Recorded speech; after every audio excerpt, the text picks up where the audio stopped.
ఓం హ్రీంకారాసనగద్భితా నలసికాం సౌః క్లీం కళాంభిప్రతీం సౌవర్ణాంబరధారిణీం వరసుదా ధౌతాం త్రినేత్రోజ్వలాం వందే పుస్తకపాశమంకుశధరాం స్రగ్భూషితాముజ్వలాం త్వాం గౌరీం త్రిపురాం పరాత్రకళాం శ్రీచక్రసంచారిణీం. ఓం శ్రీ బెజవాడ కనకదుర్గాదేవ్యై నమః. శ్రీ దుర్గామల్లీశ్వరాభ్యాం నమః. మనకి ఈ ఈ నెలలో ఆగస్టు 2026 సంవత్సరంలో మనకి ఈ 2వ తేదీ దాటిన తర్వాత శుక్రుడు మరి కన్యా రాశిలోకి వస్తున్నాడు. దానివల్ల ఏమవుతుంది అని అంటే, ఎవరికైతే భార్యాభర్తల మధ్య చిన్న చిన్న ఫైట్స్ అవుతున్నాయి, పెద్దగా అయిపోతాయి అన్నమాట. అలాగే ప్రేమ వ్యవహారాలు ఇవన్నీ కూడా కొంచెం ఫెయిల్ అవడానికి అవకాశాలు ఉంటాయి. అసలు ముందు దీంతో పాటు ఇంకా ఏం జరుగుతోందండి ఇప్పుడు అంటే, శని మీనరాశిలో వక్రిస్తున్నాడు. 138 రోజులు ఉంటాడు. ఇది పెద్ద మేజర్ కాస్మిక్ షిఫ్ట్ అనమాట. అలాగే నక్షత్రాల మూమెంట్ను కనుక మనం చూసుకున్నట్లయితే, ఈ యొక్క శని ఏం చేస్తాడంటే, బుధుడి యొక్క నక్షత్రం రేవతి నక్షత్రంలో ఉండి, ఆ తర్వాత మళ్ళీ తన సొంత స్టార్ అయినటువంటి సొంత నక్షత్రమైనటువంటి ఉత్తరాభాద్రానికి బ్యాక్వర్డ్గా ఆయన అక్టోబర్ 10వ తేదీన వెనక్కి వచ్చేస్తాడనమాట. అలాగే మనం చూసామండి, శుక్రుడు ఈ యొక్క సెకండ్ ప్లానెట్ అనమాట. సన్ నుంచి కనుక మనం చూసినట్లయితే, అండ్ భూమికి వచ్చేసరికి చాలా క్లోజ్గా ఉంటుంది. క్లోజ్ నైబర్, మన పక్కింటి వాళ్ళలాగా అనమాట. క్లోజెస్ట్ ప్లానెటరీ నైబర్ అనమాట. అందువల్లనే దీన్ని ఏమంటామంటే కవల బెల్ల అంటారు. భూమిలాగే ఉంటుంది కాబట్టి ఈ శుక్రుడిని కూడా. మరి ఎందువలనంటే ఒకే రకమైనటువంటి సేమ్ సైజు కాదు, ఒకేలాగా ఉంటుంది సైజులోను, తర్వాత సాంద్రతలోను, డెన్సిటీలోను. మరి ఇదేంటంటే రాడికల్లీ డిఫరెంట్ అనమాట అండర్ ఇట్స్ సర్ఫేస్. అందువలన ఈ క్రషింగ్ చేసే, నొక్కి పడేసి క్రష్ చేసేసే అట్మాస్ఫియర్ ఉంటుంది అక్కడ. మనం వెళ్తే తప్పడైపోతాం మనం. పచ్చడి నొక్కేస్తుంది మన ఫేస్, ఇలా దగ్గరికి నొక్కేస్తే, కుదించేస్తే ఎలా ఉంటుంది అట్లా. అండ్ అక్కడ స్కార్చింగ్ టెంపరేచర్స్ ఉంటాయి, భలే భయంకరమైన టెంపరేచర్స్ ఉంటాయి అనమాట. మనం మాడిపోతాం మనం.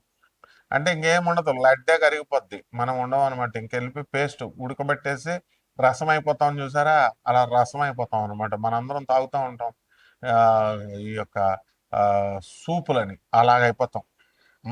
జ్యూసులు సూపుల కింద. తర్వాత అండ్ హాటెస్ట్ ప్లానెట్ మొత్తం మన సోలార్ సిస్టంలో, సౌర కుటుంబంలో అందరికంటే కూడా వేడి ఎక్కువ ఉంటుంది. అందువల్ల శుక్ర వృషభ రాశి, తులారాశిలో పుట్టినటువంటి వాళ్ళందరూ కూడా మనకి వేడి శరీరం ఉంటుంది. వాళ్ళకి గ్యారంటీగా పైల్స్ కానీ హెర్నియా కానీ ఉంటాయన్నమాట. ఈ యొక్క లగ్నాల్లో కానీ, నక్షత్రాల్లో కానీ, రాసుల్లో కానీ పుట్టిన వాళ్ళకి. అదేవిధంగా ఈ యొక్క కాంప్రహెన్సివ్ బ్రేక్ డౌన్ ఉంటుందన్నమాట వీనస్. ఎందువల్లంటే దాని యొక్క సైంటిఫిక్ ప్రొఫైల్ చూద్దాము, ఆస్ట్రానమికల్ అబ్జర్వేషన్ చూద్దాము, అలాగే ఆస్ట్రాలజికల్గా దానికి ఉన్నటువంటి సిగ్నిఫికెన్స్ని మనం చూద్దాం. మొట్టమొదటిగా ఫిజికల్ క్యారెక్టరిస్టిక్స్ని కనుక మనం చూసి, అక్కడ ఉన్నటువంటి ఎన్విరాన్మెంట్, వాతావరణాన్ని కనుక మనం చూసినట్లయితే, మనకి అట్మాస్ఫియర్ ఎలా ఉంటుందంటే, అక్కడ వాతావరణము థిక్గా ఉంటుంది, దళసరిగా. మన తర్వాత టాక్సిక్ క్లౌడ్స్ ఉంటాయి అక్కడ బ్రహ్మాండంగా. విషపూరితమైనటువంటి, అంటే కలుషితమైనటువంటి క్లౌడ్స్, మేఘాలు. మనలాగా తెల్లగా మంచి తెల్ల నీళ్ళు వచ్చేలాగా ఉండవు అక్కడ. యాసిడ్లు గీసిడ్లు పడిపోవడమే అనమాట మన పైన శుక్రుడిలో. దాంట్లో ఏంటి, మేడ్ ఆఫ్ సల్ఫ్యూరిక్ యాసిడ్ ఉంటుంది, కింద పడితే మన ముఖాలు కాలిపోతాయి అనమాట. అలాగే ఇది అందువలన వేడిని ట్రాప్ చేసి అండ్ రన్అవే గ్రీన్ హౌస్ ఎఫెక్ట్ని ఇస్తుంది, అండ్ క్రషింగ్ అట్మాస్ఫియర్ని క్రియేట్ చేస్తుంది. ఎంతంటే భూమి మీద మనం మామూలుగా నడుస్తుంటే మనకి గాలి వస్తే, ఒత్తిడి చేస్తుంటే ఎంత ఉంటుందో దానికంటే 90 రెట్లు నొక్కేస్తుంది అనమాట అక్కడికి వెళితే మనం.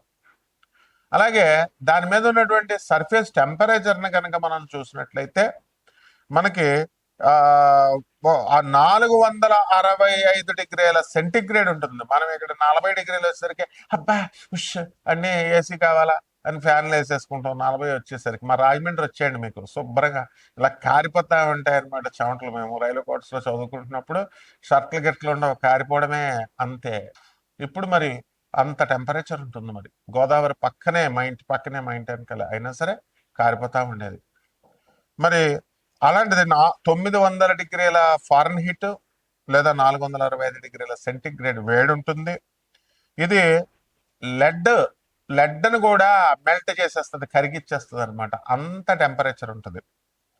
అలాగే ఎక్స్ట్రీమ్ టోపోగ్రఫీ కనుక చూసినట్లయితే ఇది డెజలేట్ ల్యాండ్స్కేప్, అంటే ఐసోలేటెడ్ గా ఉంటుంది.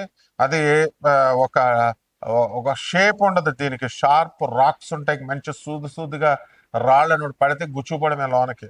అలాగే వ్యాస్ట్ ప్లెయిన్స్ ఉంటాయి, మనకిలాగే భూముల్లాగా పెద్ద పెద్ద పంట లోయలు ఉంటాయి చక్కగా.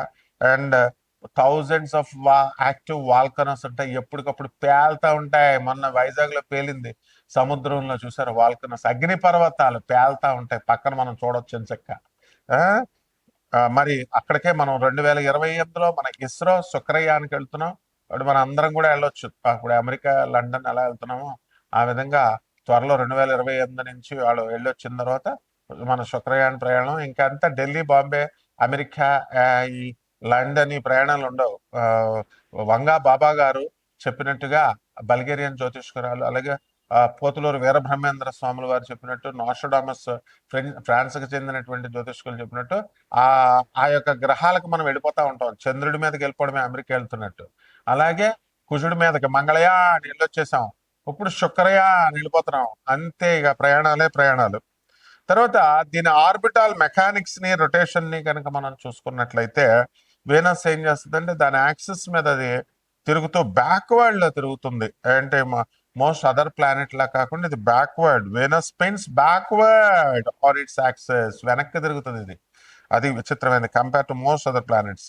అంటే ఈ sun rises in the west వాళ్ళకి, శుక్రుడి మీద ఉన్న వాళ్ళకి వెస్ట్ లో సూర్యుడు, వెస్ట్ లో ఆ పుడతాడు. అలాగే sun sets in the east అనమాట వాళ్ళకి, శుక్రుడికి. అలాగే స్లోయెస్ట్ స్పిన్ ఎంత ఉంటుందంటే 243, భూమి మీద ఉన్నటువంటి రోజుల్లో 243 కనుక పట్టినట్లయితే అది స్లోయెస్ట్ అనమాట. ఒక సంవత్సరం ఒకసారి దాని చుట్టూ అది తిరిగినట్టు, making a single Venusian day. Venus day Venusian day అంటాం. Longer than its entire orbital year of 235 Earth days.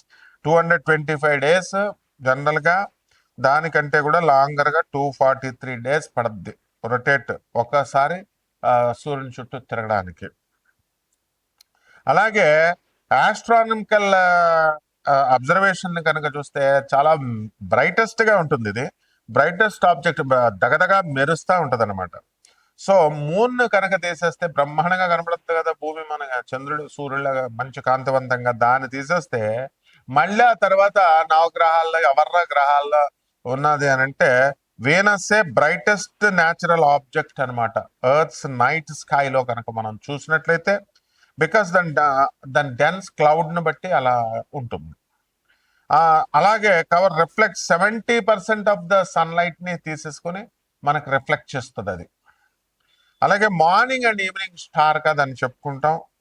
దాని ఆర్బిట్ అంతా కూడా భూమి లోపల ఉంటుంది, ఇంటీరియర్ టు అర్త్ కాబట్టి అది it is visible shortly after sunset. West లోకి వెళ్ళి సన్సెట్ తర్వాత చూసుకోవచ్చు. అలాగే shortly before sunrise east లో మనం చూసుకోవచ్చు.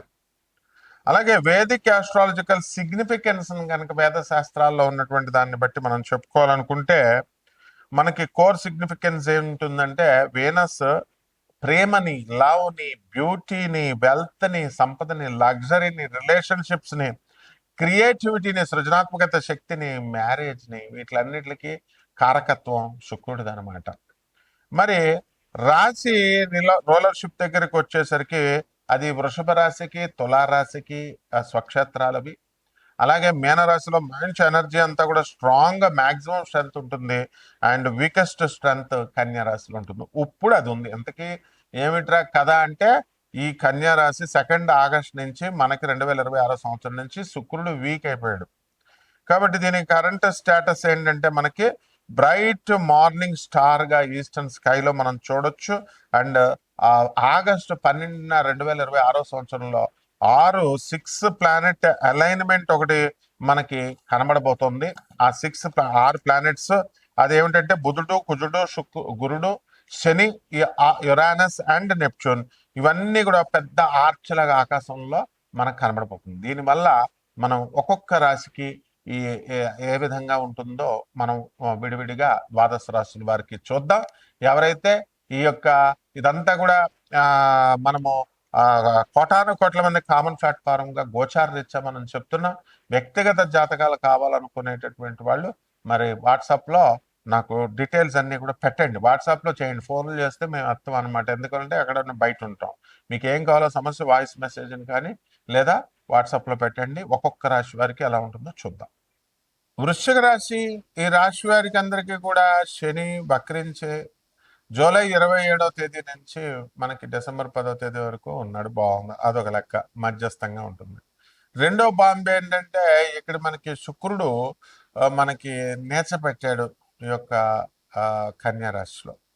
దానివల్ల మనకి లాభంలోకి వచ్చినటువంటి శుక్రుడు వల్ల అనేకమైనటువంటి ప్రయోజనాలు మనకి జరగాలి. కానీ ఆ ప్రయోజనాల్లో కొన్ని తగ్గిపోవడానికి అవకాశం ఉంది. ఆయనే వీక్ అయిపోయాడు శుక్రుడు, ఇంక మీకేమిస్తాడు? కాబట్టి ధనాన్ని మనం సంపాదించాలి అనే కసితో ఉంటారు. ప్రేమ వ్యవహారాల్లో ఉన్నటువంటి వాళ్ళు కొంచెం డిసప్పాయింట్ అవ్వడానికి అవకాశాలు ఉంటాయి. అలాగే ఈ రాశి వారికి అందరికీ కూడా మనకి కొత్త కొత్త పరిచయాలు ఏర్పడడం, కొత్త కొత్త ఊర్లు వెళ్ళడం, ఇలాంటివన్నీ వస్తాయి. మొన్నటిదాకా అష్టమ గురుడు వల్ల చేసినటువంటి అప్పులన్నీ కూడా మీకు ఇప్పుడు భాగ్యంలోకి వచ్చినటువంటి గురుడు కొన్ని అప్పులు తీరుస్తూ ఉంటాడు. గురుడు, రవి, బుధులు మొత్తం అందరూ కూడా భాగ్యస్థానంలో ఉండి చక్కగా మీకు అప్పుల బాధల నుంచి మిమ్మల్ని కొద్దిగా బయటపడేస్తూ ఉంటారు. అదేవిధంగా ఈ యొక్క ప్రభుత్వం నుంచి అనేకమైనటువంటి సంక్షేమ పథకాలు ఇవన్నీ కూడా మీకు అందడానికి అవకాశాలు ఉంటాయి. ప్రభుత్వం నుంచి గుర్తింపు రావడము, అలాగే మీ తండ్రి గారి యొక్క ఆరోగ్యం మంచిగా అవడము, ఇవన్నీ కూడా మీకు లాభాన్ని చేకూరుస్తాయి. అదేవిధంగా మీ పిత్రార్జితమైనటువంటి ధనము, మీ తండ్రి సంబంధం, మీ తాతల దగ్గర నుంచి రావాల్సినటువంటి సంపద ఏదైతే ఉందో అదంతా కూడా మీకు వచ్చేయడానికి అవకాశాలు అధికంగా ఉన్నాయి. వాటాలు గొడవలు లేకుండా వేసుకోవడం, ఇవన్నీ కూడా. అలాగే పంచమ శని ఉన్నాడండి మీకు. దానివల్ల మనకి పిల్లల నుంచి కొంచెం వాళ్ళ అనారోగ్యంగా ఉండడము, లేకపోతే వాళ్ళ వల్ల కొంచెం టెన్షన్స్ రావడము, ఇలాంటివన్నీ కూడా ఉంటాయి. అలాగే ఫెర్టిలైజర్ షాప్స్, వ్యవసాయం ప్రొడక్ట్స్, ఇవన్నీ కూడా మంచిగా సాగుతాయి. అలాగే రైతులు కూడా మనకి అధికమైనటువంటి పంటను పండించడం, ఇవన్నీ కూడా చేస్తారు. సాఫ్ట్వేర్ ఉద్యోగాలు కోల్పోయినటువంటి వాళ్ళందరికీ కూడా ఉద్యోగాలు ఇంకా టైం పడుతుంది రావడానికి, కానీ రావడం మాత్రం డెఫినెట్గా వస్తుంది. కొంతమందికి మరి అనే పాపం ఏ కారణం లేకుండా కూడా మనకి రాహు బాగుండలేదు కాబట్టి ఉద్యోగం నుంచి మిమ్మల్ని తీసివేయడం అనేటటువంటిది జరుగుతుంది. అందువల్ల ఇటీవలే మీరు ఒక సాఫ్ట్వేర్ ఇంజనీర్ ఒక అమ్మాయిని టెక్ మహీంద్రా నుంచి బయటకు తీసేయడం, ఆ అమ్మాయి వచ్చి సెల్ఫీలో పాపం వీడియో పెట్టుకోవడం, ఇవన్నీ కూడా మనం చూసాము.